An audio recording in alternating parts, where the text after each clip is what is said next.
Shalom Avracha.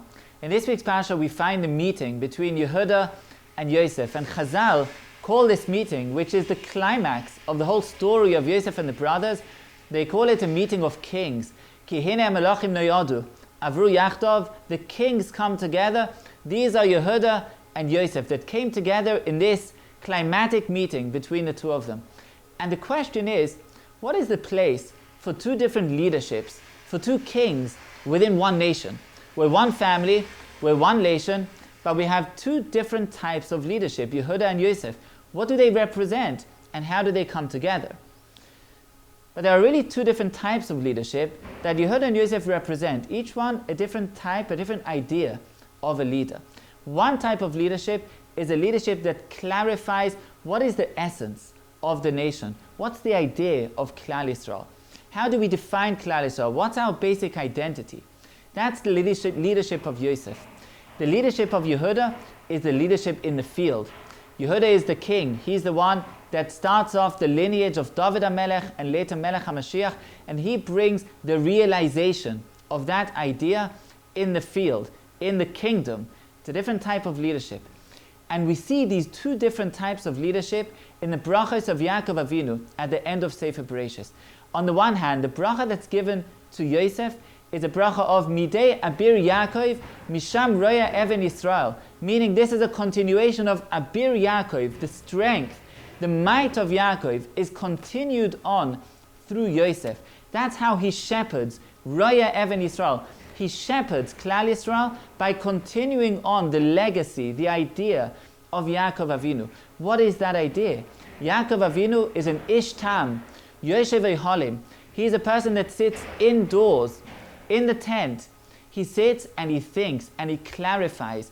He's the one that his position, his role is to sharpen, to define, to clarify the idea of Klal Yisrael, the essence. What are we and what's our purpose?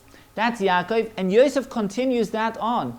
And that's why when Yaakov Avinu tells the brothers about his fear of Binyamin leaving him, he tells him, you know, Atem yadatim kishnayim yoldu li ishti. You know that I had two children from my wife. What do you mean from my wife? He had two wives, Rachel and Leah. But he had one wife that was his main wife, Rachel. And the sons of his main wife, Yosef and Binyamin, those were his main sons. Those are the ones that continue him on into the future. And that's why only Yosef has children who themselves become Shvatim. Reuven v'Shimon, Ephraim and Manasseh, Ki Reuven v'Shimon yiyu li. Ephraim and Manasseh, the sons of Yosef, become Shvatim. Yosef continues on the idea of the Avos, and his role is to clarify, to sharpen the essence of Klal Yisrael. But there's another role of leadership in Klal Yisrael, and that's Yehuda. Yehuda's leadership doesn't come from above. It doesn't continue on the legacy of Yaakov Avinu. On the contrary, when Yaakov gives the brachas to the Shvatim, he says, Yehuda, Ata yuducha achecha. Your leadership comes from below, comes from the brothers, not from me. Yuducha achecha. Your brothers recognize you as the leader. You're the leader in the field. You're the leader on the ground. And that's why Yishtachavu lecha b'nei avicha. In the end, they all bow down to you. They'll prostrate themselves before you because you lead them in the field. And that's a different type of leadership. It's a leadership of realization. It's a leadership of how you take the idea and you enact it, you implement it, you realize it in the field. And that idea doesn't come from Yaakov Avinu. The person who had the tools to realize, the tools to implement was Esav. Esav had those tools. That's why Yitzchak wanted to bless him. But Esav went astray. He took them the wrong path. And that's why in the end they're incorporated into Yaakov. Leah, say Chazal, was supposed to marry Esav. In the end she married Yaakov. And her sons, specifically Yehuda, are the ones that take on this mantle, that take on this responsibility for the action in the field, for the realization. That goes through Yehuda. He's the one that becomes the king, because the kingdom at the end of the day is a framework. It's a framework in which we can implement the ideas. The ideas come from Yaakov, they come from Yosef. But the implementation of those ideas, their realization comes through Yehuda. He's the one that gives birth to the lineage of David HaMelech, the kingdom of Klal Yisrael, and ultimately Melech HaMashiach. And each one needs the other. These are two leaders, two kings that can't do without each other. They bow down to each other. Yosef sees the brothers bowing down to him, and he realizes that vision when they come and prostrate themselves before Yosef in Mitzrayim.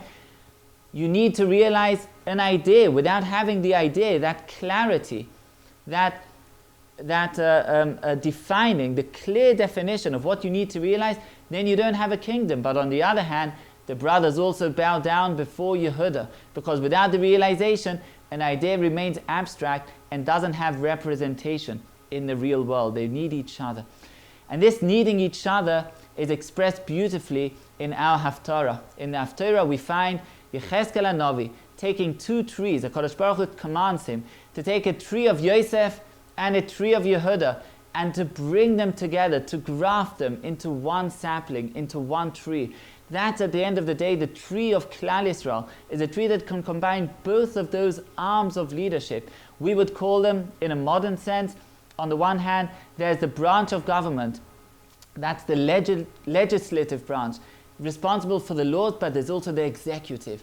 There's the idea, the laws, and there's the realization, the execution. And these are the two branches of Klal Yisrael that come together, and only through that, says the Navi, do we ultimately read Ki Ani Hashem Mekadesh es Yisrael b'yos mikdashi b'soicham le'olam. The Shekhinah comes down to Klal Yisrael through the combination of those two branches of leadership, the branch of Yehuda and the branch of Yosef. And even for us, this is a very relevant idea, because each one of us has different koiches hanefesh, has different potential, has different inner strengths. Some of us have the inner strength of clarifying the idea, the strength of the Beis Medrash, the strength of Yaakov Avinu that passed on to Yosef, the Ish Tam Yosef Ehalim.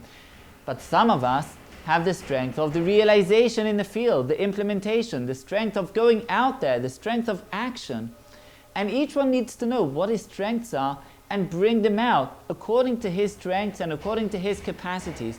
And the Gemara in Chagiga tells us that the HaKadosh Baruch Hu cries about three different ideas, three different people that the HaKadosh Baruch Hu cries on. Two of them are related to this. One of the people that HaKadosh Baruch Hu cries on is a person that can learn Torah but doesn't learn Torah. He should be learning and he's not learning. The other one is the person that shouldn't be learning Torah. He can't learn Torah, and nonetheless he is learning Torah. Why is he learning Torah? He should be doing what his calling is. He should be doing what he can do the best. These are different types of people. Some of them are the Yosefs, the ones who can learn Torah, the ones who can clarify, to really crystallize the idea of Klal Yisrael. And that's what they should be doing. And the others are the ones that are in the field. And again, each one of these ideas, each one of these concepts has many different subsections and subcategories, but they're two big definitions, two big categorizations of what a person can bring to the world.